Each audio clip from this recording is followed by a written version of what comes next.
This presentation has been brought to you by Michigan State University, America's premier land-grant institution.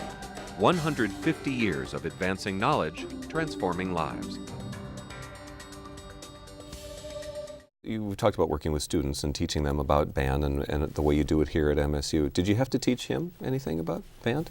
Oh, I think so, a little bit. And he was the first person to greet me. And then we began a working relationship of understanding the role that I had and the vision that he had for me. And I think part of it was his band experience as a saxophonist growing up in New York was different than, say, the band experience that we were having at MSU. So it's been a really positive learning curve, I think.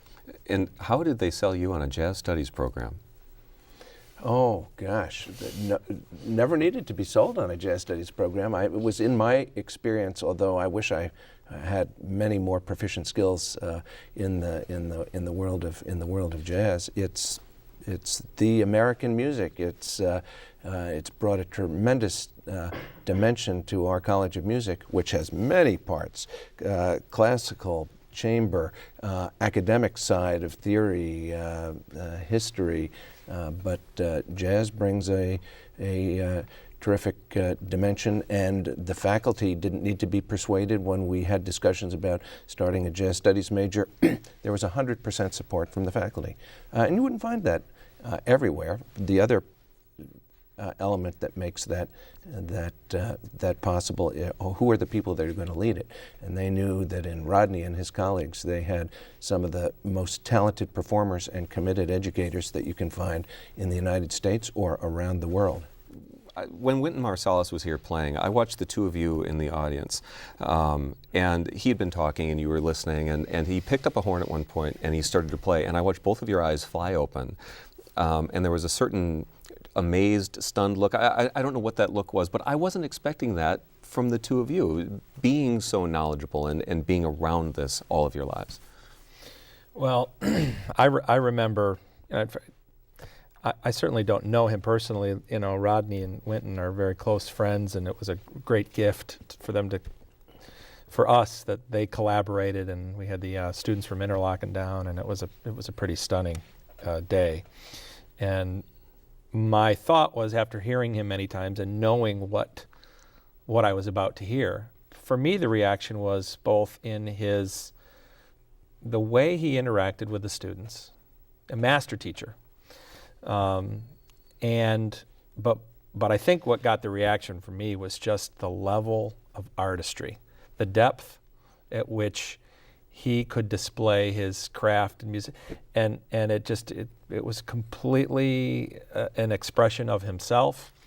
And to me, the more I'm around people like that, the more, I guess I just, thrive to be around people like that. Do you learn from something like that? Oh, no question about it. Being a great musician is being a lifelong learner. And in our lessons, the biggest gift that we can give to our students is to give them the key so that they can teach themselves.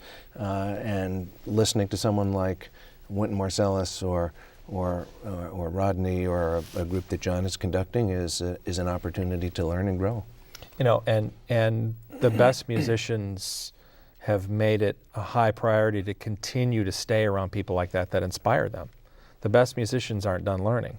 The master musician, teacher, artists of our profession are putting themselves in places to be able to continually hear and seek more from, the people that they are inspired by forever, for the rest of their lives. That's just sort of a musician's creed. You just have to be around the great people. Rodney, still learning? Still learning. I mean, and you mentioned the Wynton residency. The thing that was amazing about him playing, in order for him to get up at that time of the morning or at late afternoon to be able to play while he's up completing a piece is amazing, and still play like that. I mean, I think about, the time I spent on the road with him, and he would be up writing music all day and all night, and we would have a 10 o'clock rehearsal with the orchestra, and you would hear his trumpet at 8 in the morning. I just don't know too many people with that kind of discipline to keep up their craft on the instrument, yet they're a composer and an administrator and all these other things. But I think from watching him and watching many others and watching my colleagues, certainly, I'm still learning. And I would think that's an important thing for students to see also, that this is, you don't just figure out how the buttons work and then you're good to go for the rest of your life. Well, I think that you have to create an environment when you're teaching that the students know that you're still learning, and that's okay. I mean, I was talking to one of our colleagues in American Studies, and he was saying one of the challenges of being in the classroom is that you have to come off as being the expert, and that's a challenge. However, there are things that sometimes the kids know that you don't know. Mm-hmm. They just have access to more technology. You know, I remember taking a computer in the class and, you know, doing a YouTube presentation the first time, and the kids came and they had to take the computer for me and operate it for me. But that's I was humble. I said, well, you guys know more about this than me. Come and help me out. And they came and helped me out. And then as I kept doing it, it got better. And so that inspired them to know that they don't have to know everything. Excellent. Well, gentlemen, I could talk with you all of day long, but we are just about out of time. I want to thank everyone for watching. We'll see you next time on MSU Today in Studio. I'm Jim Peck. For more on the show, check out our website.